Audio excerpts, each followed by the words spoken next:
Hi friends, കെന്നൻ മുത്തു LDC PSC ചോദ്യാവലി കാണുന്ന എല്ലാ വിദ്യാർത്ഥികളും ഈ ചാനൽ സബ്സ്ക്രൈബ് ചെയ്യണം. അതുപോലെ തന്നെ ഷെയർ ചെയ്യാനും മറക്കരുത്. തീർച്ചയായും LDCക്ക് വരുന്ന ചോദ്യങ്ങളും ഉത്തരങ്ങളുമാണ് ഇതിലുള്ളത്.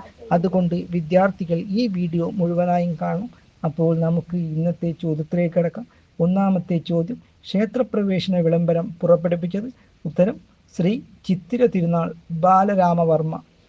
തിരുവിതാംകൂറിലെ ക്ഷേത്രപ്രവേശന വിളംബരം നടന്നത്?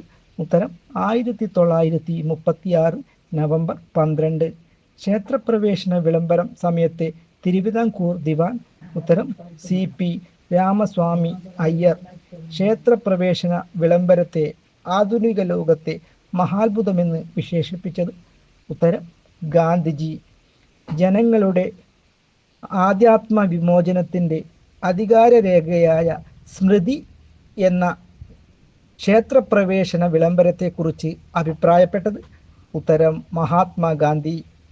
ക്ഷേത്രപ്രവേശന വിളംബരത്തെ തീർത്തും അഹിംസാപരവും രക്തരഹിതവുമായ വിപ്ലവമെന്ന് വിശേഷിപ്പിച്ചത്?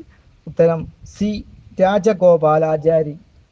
ക്ഷേത്രപ്രവേശന വിളംബരത്തെ തിരുവിതാംകൂറിൻ്റെ ആധ്യാത്മിക രേഖ എന്ന് വിശേഷിപ്പിച്ചത്? ഉത്തരം TK വേലുപ്പിള്ള. ക്ഷേത്രപ്രവേശന വിളംബരം എഴുതി തയ്യാറാക്കിയത്? ഉത്തരം ഉള്ളൂർ S പരമേശ്വരയ്യർ.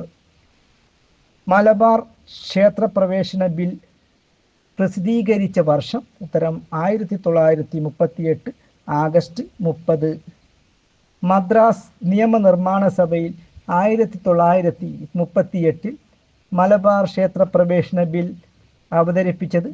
ഉത്തരം C രാജഗോപാലാചാരി. ഈ വീഡിയോ നിങ്ങൾക്ക് ഇഷ്ടപ്പെട്ടെങ്കിൽ അടുത്ത വീഡിയോയുമായി വരുന്നത് വരെ നന്ദി, നമസ്കാരം.